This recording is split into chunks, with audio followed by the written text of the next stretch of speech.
Welcome back to Rockline. I'm Bob Coburn. We're with him, and now your calls. Toll free at 1-800-344-ROCK. We will go Middle America right off the bat here and speak to Brandon in Wichita, Kansas. Welcome to Rockline, Brandon. Hi there. It's great to speak with you all. I'm a huge fan. Hey, how are you? Hi there. I'm doing great. Okay, I had a question for you. I wanted to know what kind of musical styles really influenced this new CD.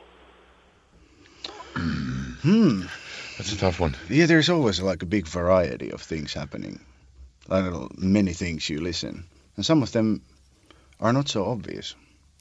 Yeah, well, basically I spend most of my time listening to Jamaican dancehall reggae, but you can't really... You can't really hear it, but somehow it's influencing it, I'm pretty sure. Rhythmically, bass-wise or whatever, Oh, yeah. But on this album, I guess that was more of a nod over to the idols back in the day in the 80s. Like all the Van Halen stuff and, Aha, all the poppy 80s stuff. And then again, the late 80s, like Guns N' Roses and Depeche Mode and all that stuff coming together. We grew up listening to that sort of music, so I guess that was, and since Matt Squire, the producer, he's the same age as us, he grew up listening to similar sort of music, so we had a trip down memory lane while working on this one.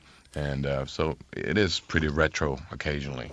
You're right. You don't hear it directly, but you mentioned those bands, and I can sense certain elements of some of those bands in the new album Screamworks. But nothing leaps out and says this sounds exactly like a Guns N' Roses song. That does not happen.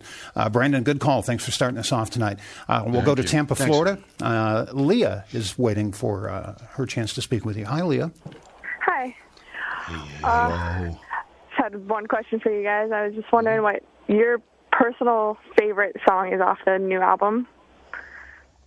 Miguel, what's your fave?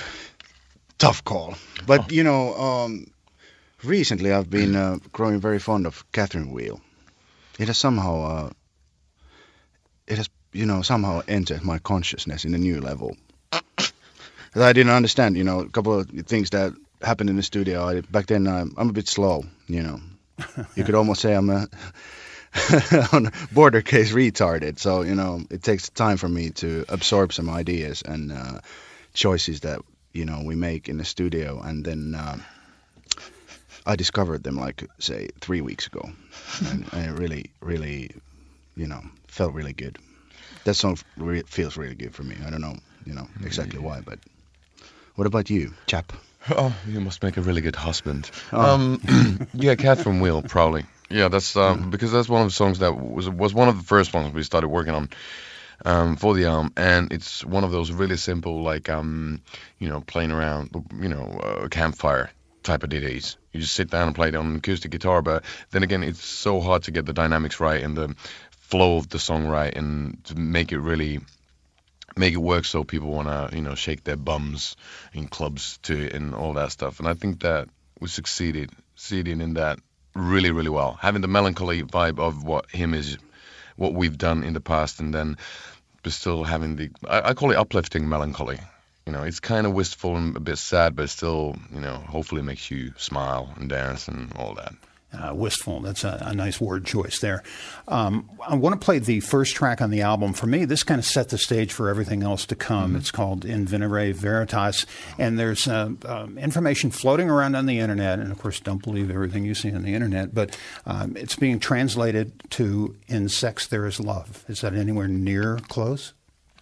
No, not really. Yeah, but I like that version as well, Well, in sex there is love.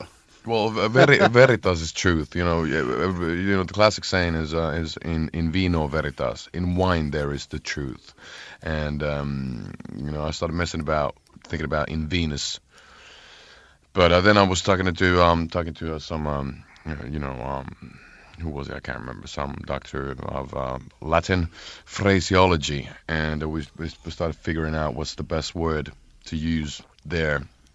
And to say in love there is the truth, but not meaning spiritual love, but not necessarily meaning just carnal side of love either, but like the love that people share, as opposed to, somebody might share with God also. Mm-hmm. And so Venere came up, and the funny thing about that for me is that venereal disease comes from that word. So the diseases of love come from that same word, as in that comes from the word Venus. In Greek mythology, it would be Aphrodite. So, goddess of love. Indeed. So, but in love there is the truth. That's what it means to me. And love, in essence, it does have both the more spiritual aspects and the more carnal, animalistic aspect to it as well. So, I think it's a fitty combo. Let's fall apart together now.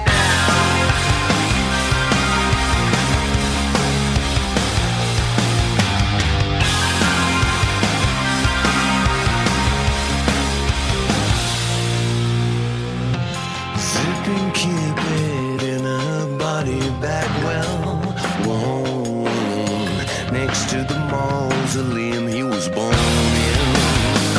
Picking up the pieces of this gory glory of it all, from eve to morn,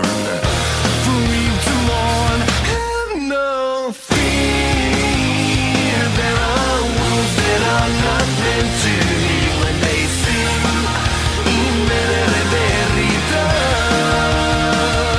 come inside, let the fire burn you alive and sing, baby sing, there are wounds that are not meant to heal at all, in Venere Veritas.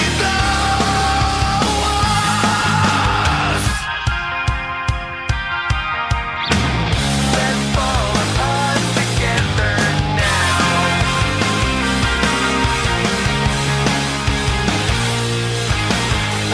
There's a method to our sadness as we drag the mirrored ball and chain through the twilight.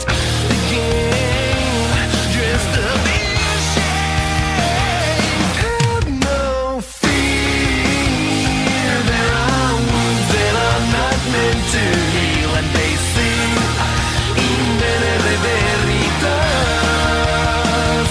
come inside, let the fire burn you alive and sing, baby sing, there are wounds that are not meant to heal at all, in Venere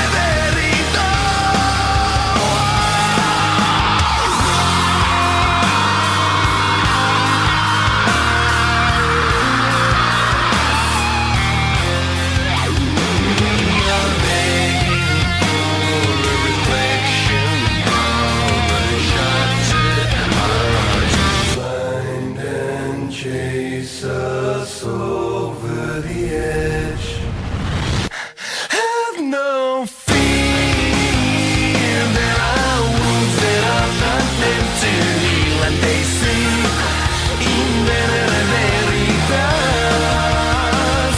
come inside, let the fire burn you alive and sing, baby sing, there are wounds that are not meant to heal at all, in Venere Veritas, these are the wounds that are not meant to heal at all.